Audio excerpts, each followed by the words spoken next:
Doctor बनने के हम बचपन से हमारे अंदर में लगन थी कि हम डॉक्टर बने। अगर उसमें लक नहीं भी रहा तो हम कुछ अच्छे एजुकेशन करके कुछ तो भी आगे जाके हम कुछ बनना चाहते थे। अपने डॉक्टर संबंधियों से प्रेरित हो धीरज ने अपना ध्यान पढ़ाई पर केंद्रित कर अपने डॉक्टर बनने के उद्देश्य की ओर बढ़ना शुरू किया। लेकिन उसका पूरा संसार अस्त व्यस्त हो गया जब उसके भाई की निर्ममता से हत्या कर दी गई। किसी तो भी बता नहीं आया मुझे कि तेरे भाई को मार रहे करके। मैं भी निकल पड़ा तक मेरे भाई को वहाँ पे घाव पूरी मार के गुप्ती के छाती में बैठ बैठ के मार के वो भाग गए। और भागने के बाद में जैसे मैं वहाँ पर गया देखा मेरा भाई तड़प रहा था वहाँ पे। और वो दारू में होने के कारण चिल्लाए नहीं, क्योंकि नशे में होने के कारण उसको जितना भी मारा गया उसका पूरा ये कर लिया गया। तुरंत उसी समय जैसे वो गिर पड़ा उसकी सांस निकली मेरे सामने तड़प तड़प के, मानो वो स्पिरिट एक रीति से गलत रीति से मेरे अंदर में आ गई और एक बदला की भावना मेरे अंदर आ गई। अपने भाई के हत्यारों से बदला लेने के लिए अग्रसर धीरज अपनी पढ़ाई को किनारे कर एक कुख्यात अपराधी बन गया। साल का था मैं उसी वक्त बिगड़ गया और उस रीति से बाद में घर के बाहर रहना, सारे क्रिमिनल लोगों के साथ रहना, गांजा पीना, दारू पीना, हर प्रकार की दारू पीना और हर किसी को मारना। तब से मेरा ज़िंदगी पूरी रीति से क्रिमिनल बन गई। मेरा एक ही मकसद था, वो जिंदे मेरे भाई के जो क्रिमिनल लोग जो दिखते थे जो मर्डर करने वाले, तो मेरे को बहुत गुस्सा आता था। जब तक वो जिंदा है तब तक मैं शांति नहीं मिलेगी, मैं उनको मारूंगा, ये मेरी मंजिल थी उस समय। और ऐसे ख़तरनाक क्रिमिनल बन गया कि हम बता नहीं सकते। ऐसे क्रिमिनल लाइफ तो बहुत सारे लोग सोचते थे। मेरा नाम इतना भयंकर हो गया था नागपुर सिटी में कि वहाँ पे कोई बड़े बड़े बदमाश भी रहेंगे, मेरे से बड़े बड़े उम्र वाले, मैं उनको मारने से भी नहीं डरता था। चाहे वो अपने भाई के हत्यारों से बदला लेने में सफल नहीं रहा, लेकिन जल्द ही उसका नाम दूसरे अपराधियों के मनों में दहशत पैदा करने लगा। बहुत कम समय में धीरज बहुत बड़ा अपराधी बन गया। पोजीशन तो ऐसा था कि हर कोई लोग मुझे मारने के लिए लेके जाते थे और भाई मेरा नाम बड़ा चमक गया था कि ये लड़का बहुत ही डेयरिंगबाज है, छूट मारता है और कहीं पर भी लेके जाओ तो कोई काम से डरता नहीं है। कोई भी काम की मारा पीटी करना है, कोई भी बड़े ख़तरनाक काम करना है तो उसके लिए बिल्कुल ये डेंजरस है और जवान है लेकिन बड़ा ख़तरनाक है कि तुरंत काम करता है। और उस समय ये सब बातें देखकर मेरा नाम बदमाशी में की लिस्ट में चल गया था और यहाँ तक पुलिस भी मेरे पीछे थी क्रिमिनल लाइन में और मेरा PCR भी 2-3 बार हो चुका है। ऐसे इसमें बहुत सारा नाम बदमाशी के इसमें चला गया तो हर कोई मुझे बुलाता था और इस मारा पीटी के लिए, झगड़े के लिए तो मुझे बुलाते थे। ऐसा नाम मेरा इसमें हो गया था। चाहे धीरज बदनाम लोगों में ऊंचा उठ गया था, फिर भी वो अंदर से कहीं जानता था कि वो बुरा काम कर रहा है। हर लोगों ने मेरे लिए कोशिश की है बाहर निकालने की और मैं खुद तो इतनी कोशिश करता था लेकिन मैं असफल होता रहा और अपने आप को अंदर से इतना टूटा हुआ महसूस करता था।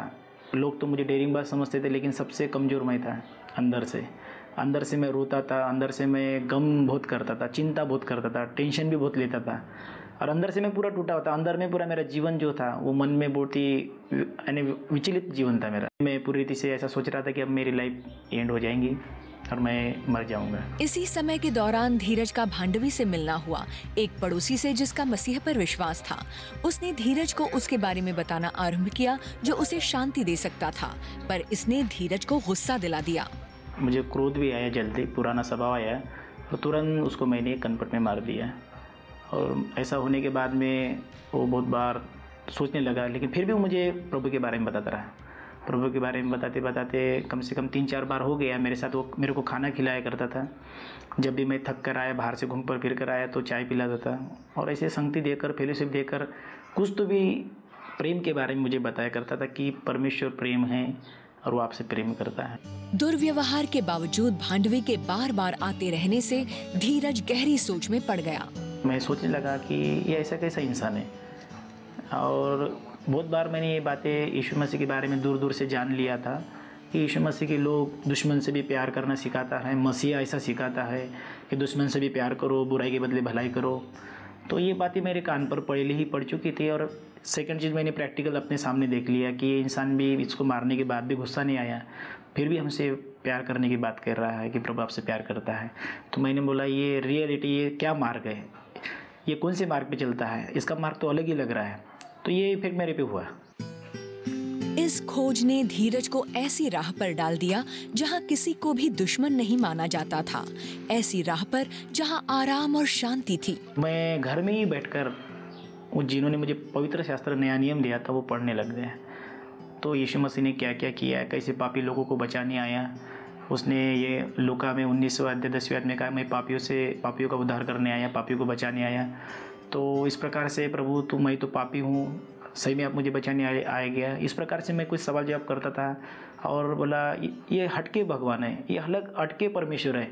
ऐसा मैं सोचने लगा कि ये मुझसे बहुत प्यार करता है, मेरी लाइफ को ये बदलना चाहता है। इस प्रकार से मैं उसके साथ चलना चालू कर दिया। धीरज ने बदले और हिंसा की अपनी इच्छाएं त्याग दी।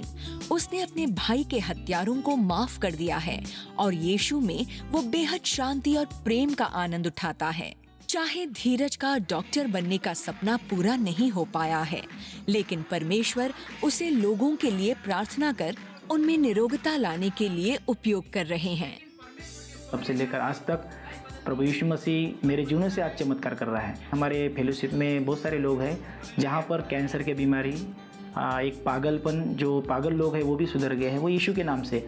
और मैं उनको यही बताता हूँ कि मुझ जैसे क्रिमिनल जो कभी बदल नहीं सकता, ऐसे इंसान को प्रभु यीशु ने बदल दिया है। आज पूरी रीति से हमारा परिवार खुश है और वो ऐसा खुश है कि आज जीने की आशा उनके अंदर है, भरोसा है, शांति है। और वो पहला जो आनंद था वो कोई आनंद नहीं था, उसमें तो हमारे तुरंत निराशा आती थी, टूट जाते थे, दिल बिखर जाते थे। लेकिन आज हमारा पूरा परिवार आनंद मनाता है। प्रभु यीशु मसीह में हम हमेशा आनंदित रहते हैं।